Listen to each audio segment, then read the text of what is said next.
안녕하세요. 저는 미국의 영재고등학교에서 반장을 맡고 있는 케일리라고 합니다. 이제 막 신입생의 반장 임무에 온 힘을 다하고 있는 저는 얼마 전 학교 측의 배려로 1학년 운영위원회 친구들과 함께 한국 여행을 떠나게 되었는데요.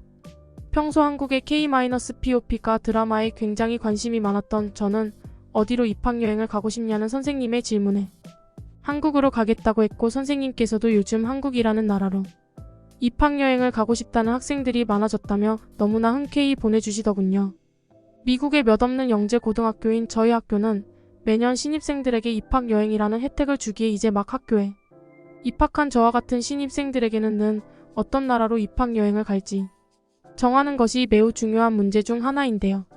그런데 뜻밖에도 저와 같은 팀원으로 구성되어 있던 친구들은 도대체 왜 한국으로 가자고 했냐며 오히려 저에게 화를 내거나 좋지 않은 반응을 보였고, 저 또한 굉장히 당황하고 말았습니다. 하지만 이미 모든 계획 일정과 수업까지 조절되어 있던 상태였기에 저는 그저 미안하다는 말을 하며 한국을 한 번이라도 경험해보고 화를 내라는 설득을 했고, 결국 약 3주 뒤 학급위원회 친구들과 함께 무사히 한국에 도착할 수 있었는데요. 보호자가 없이 오직 학생들의 힘으로만 여행을 해내는 것이 입학여행의 취지였기에 저는 한국에 도착하기 전부터 한국어를 이미 많이 익힌 상태였고, 제가 가이드를 한다면 한국 여행의 소통은 전혀 무리가 없을 것 같았습니다. 그런데 처음 한국의 공항에 도착한 순간 제 주위에 있던 친구들은 갑자기 저를 부르더니 여기가 진짜 한국이 맞냐며 당황한 반응을 보이기 시작했는데요. 친구들은 그저 한국이 가난한 나라라고 알고 있었다면서 어처구니 없는 말을 하기 시작했고, 저는 그제서야 왜 친구들이 한국을 오기 싫어했는지 이해할 수 있었죠. 한국 문화에 익숙했던 저조차도 실제 처음 겪어본 한국은 공항에서부터 이미 미국과 차원이 다른 선진국 문화를 확인할 수 있었는데요. 미국에서는 입국 심사를 진행할 때부터 이미 수많은 미국인이나 관광객들이 심사대의 줄을 벗어나 다른 사람 앞으로 새치기를 하거나 공항 내부 심사 대기장에서도 소란스럽게 대화를 나누며 공공질서를 지키지 않는 모습을 너무나 쉽게 볼 수 있었는데, 어째서인지 한국에서는 이러한 모습을 전혀 볼 수 없었습니다. 공항에 있던 한국인들은 모두가 시민의식을 준수하며 철저하게 줄을 서거나 공공장소 예의를 지키는 모습을 보여주었고, 심지어 미국의 공항보다 더 규모가 크고 쾌적한 한국의 공항은 왜 한국이 최근 젊은 사람들에게 인기가 많은 트렌디한 나라인지 단번에 느낄 수 있었죠.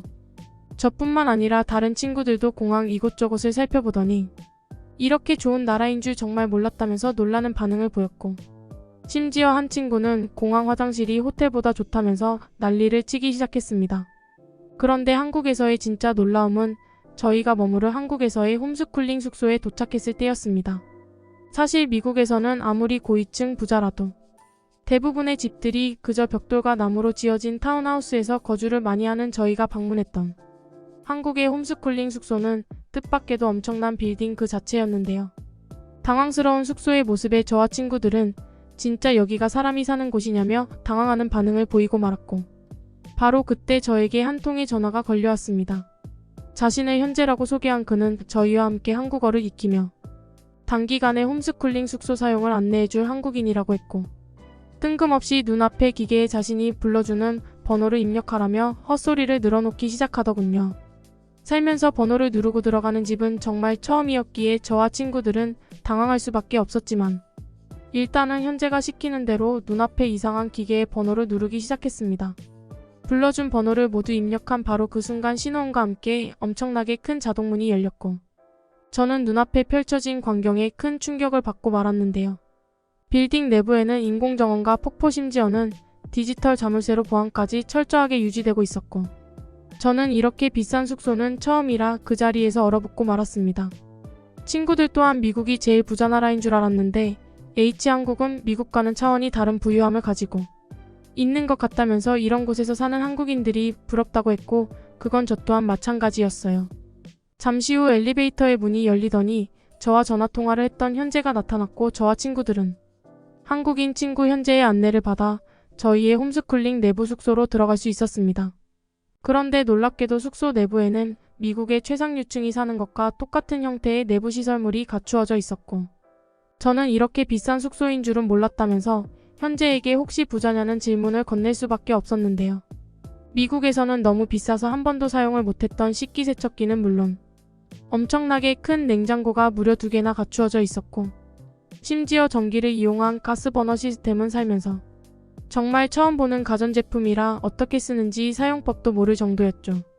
하지만 현재는 이 정도의 생활 환경은 한국에서는 그저 평범한 수준이라며 도저히 믿을 수 없는 말만 반복했고, 그 순간 저와 친구들은 미국이 오히려 한국보다 훨씬 수준이 낮은 생활 환경 수준을 가지고 있는 것 같다면서 알 수 없는 우울한 기분까지 느껴지더군요. 영재 고등학교 출신인 저와 친구들은 그래도 미국에서는 중산층의 가정에서 태어난 사람들이었지만 한국의 평범한 사람들의 삶에는 발끝도 못 따라가는 수준이었고, 저는 한국과 미국의 격차가 이렇게나 차이가 났다는 사실에 당황스러움을 감출 수가 없었습니다. 또한 거실에 있는 월패드라는 것으로 내부의 공기순환과 바닥난방, 심지어는 엘리베이터의 호출까지 가능했던 시스템은 보자마자 영화 속의 디지털 세상이 떠오르는 통합 시스템이었고, 저는 어떻게 이런 영화 같은 나라가 있었냐면서 친구들과 함께 눈이 휘둥그레진 채 숙소를 살펴보았죠. 그런데 바로 그때 저와 함께 한국을 방문한 친구 페이지가 혹시 근처에 도서관이 있냐며 무언가 큰일이라도 생긴 듯 당황스러운 말을 하기 시작했습니다. 페이지는 자신이 진행 중인 수행평가 작성을 이어서 준비하기 위한 세팅을 하고 있었는데 아무리 노트북을 켜보려고 해도 켜지지 않는다며 패닉에 빠진 모습을 보이더군요. 자세히 살펴보니 노트북의 배터리에 문제가 생긴 듯 무언가 타는 듯한 냄새까지 났고, 저는 큰일이 났다는 생각에 바로 현재를 불러 어떻게 해야 되냐며 당황스러운 반응을 보였습니다. 하지만 현재는 전혀 당황할 필요가 없다면서 오히려 코웃음을 치더니 노트북 가방을 챙겨서 자신을 따라오라고 했고, 저와 페이지는 눈물을 닦으며 현재의 뒤를 따랐는데요. 그런데 집 밖으로 나온 현재는 엘리베이터를 타고 지하층으로 내려가더니 이곳에서 바로 노트북을 수리할 수 있을 것이라며 믿을 수 없는 말을 하기 시작했습니다. 그리고 놀랍게도 엘리베이터의 문이 열린 순간 저는 눈앞의 광경을 믿을 수가 없었는데요. 단순한 거주지라고 생각했던 그곳은 놀랍게도 지하철의 중앙 통로와 연결되어 있는 지하철 교통 인프라를 가지고 있었고, 저는 도저히 믿을 수 없는 광경에 대체 이게 뭐냐며 질문을 건넬 수밖에 없었습니다. 현재는 한국에서의 경우 이렇게 교통수단인 지하철과 직통 연결되어 있는 건물들이 종종 있다면서 여기도 그러한 건물 중 하나라고 했고, 곧바로 지하철 상가에 노트북을 수리할 수 있는 서비스 센터가 있다는 말도 안 되는 헛소리를 하더군요. 미국에서는 단순 휴대폰을 수리하더라도 무려 1년 이상 대기를 하거나 노트북의 수리일 경우 6개월은 기본인데 한국은 이러한 예약 과정 자체가 전혀 없는 듯 보였기 때문입니다. 그리고 놀랍게도 그곳에는 정말 한국 대기업 가전제품 회사의 서비스 센터가 영업을 하고 있었고, 심지어 바로 옆에는 다른 브랜드의 노트북이나 휴대폰을 현재는 노트북을 살펴보더니 사설업체로 가자고 했고, 사설업체 한국인 직원분께서는 배터리가 불량인 것 같다며 30분 정도 뒤에 찾아오면 수리가 완료되어 있을 것이라는 충격적인 말을 하시더군요. 저와 페이지는 무슨 헛것이라도 들은 듯 직원분에게 정말 30분밖에 걸리지 않냐면서 깜짝 놀란 반응을 보였고, 오히려 직원분께서는 앞에 밀린 수리 순서가 있어 이것도 조금 지연된 것이라며 미안한 반응을 보이셨습니다. 미국에서 하염없이 행정 절차를 기다리는 불편했던 생활과는 너무 다른 한국인들의 삶은 겪으면 겪을수록 믿어지지 않을 정도였고, 노트북의 수리마저 바로 완료가 가능하다는 사실은 한국이 얼마나 대단한 선진국인지 피부로 느낄 수 있을 정도였죠. 그런데 현재는 깜짝 놀라 당황하고 있는 저와 페이지를 보더니 아직 놀라움은 끝나지 않았다면서 자신을 따라오라고 했습니다. 현재는 바로 옆에 있던 한 가게에 들어가더니 여기서 논문 작업을 진행하고 있으면 될 것 같다면서 저희를 안내해 주었고, 저는 현재의 안내를 받아 자동문을 열고 들어간 순간 머리가 멈춰버리고 말았는데요.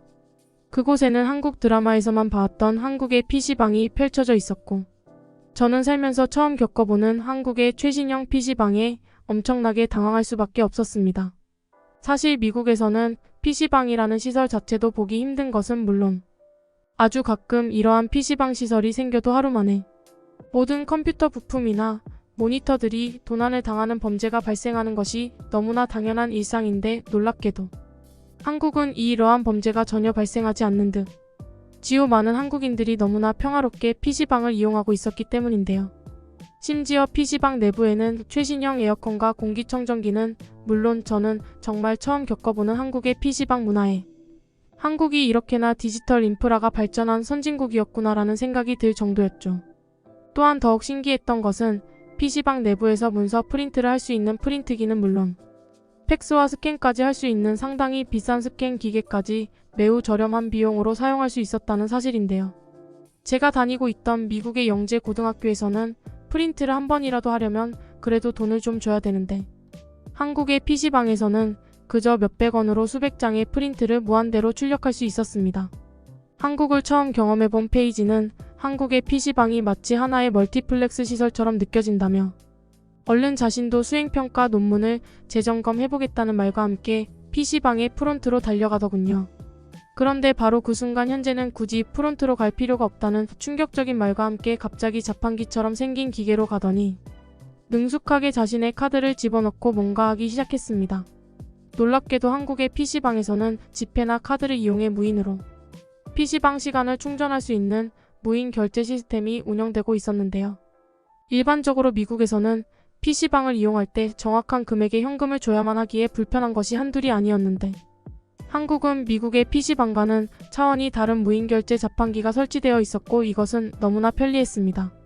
하지만 더욱 신기했던 건 그러한 무인 결제 자판기를 그 누구도 훔쳐가지 않고 있었다는 사실이죠. 도난에 대한 범죄가 너무나 심각한 미국과 달리 한국인들의 시민의식은 이미 엄청난 선진국의 수준으로 성장한 듯 그 누구도 남의 것을 훔쳐가려는 행동조차 보이지 않았고 그래서 그런지 미국에서와 달리 한국에서는 그저 마음 편하게 생활을 할 수 있어서 너무나 좋았습니다. 폐쇄적이고 답답한 미국의 PC방과 달리 한국은 모든 사람들이 밝게 웃으며 게임을 하거나 업무를 하고 있었고 저는 그때부터 한국으로 아예 이민을 올 수는 없는지 심각한 고민이 되더군요. 페이지 또한 노트북이 없어도 될 것 같다면서 한국의 PC방 컴퓨터 사양이 너무 좋아서 수행평가 논문 작업을 하기에 전혀 버벅거림이 없다고 했고 저 또한 청결하지 못하고 냄새나는 미국의 PC방 컴퓨터와 달리 너무나 쾌적한 한국 PC방 컴퓨터의 모습에 그저 감탄사만 나왔습니다.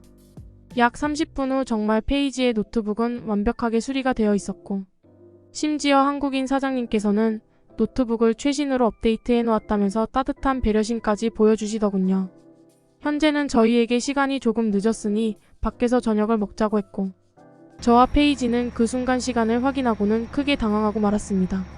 학생들이 돌아다니는 것을 거의 볼 수 없을 정도로 치안이 좋지 않은데 시간을 확인했을 때에는 무려 밤 9시로 향해 가고 있었기 때문인데요.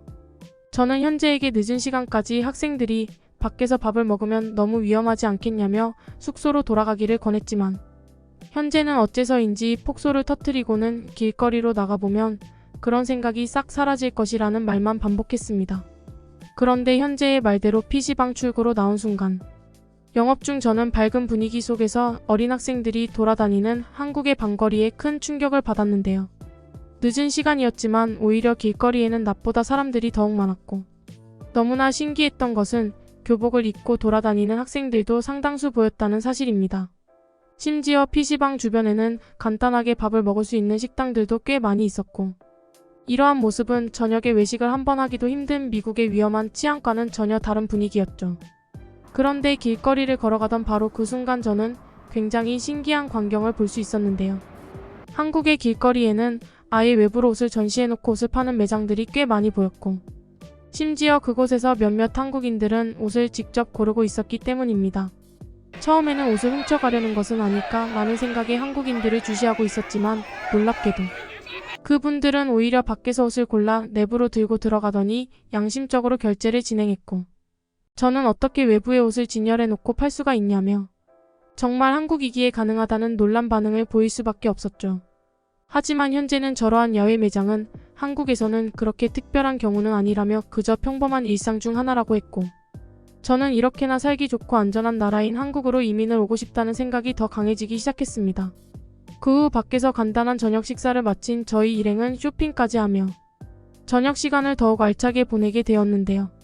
한국에서의 여행이 일주일 정도 남은 지금 저는 숙소로 돌아와 부모님에게 한국으로 유학 이민을 오고 싶다는 메시지를 작성하고 있습니다. 미국과는 차원이 다른 안전한 삶을 살 수 있는 한국은 저에게 너무나 부러운 나라이기에 저는 아마도 20살이 되면 곧바로 한국으로 오게 될 것 같네요.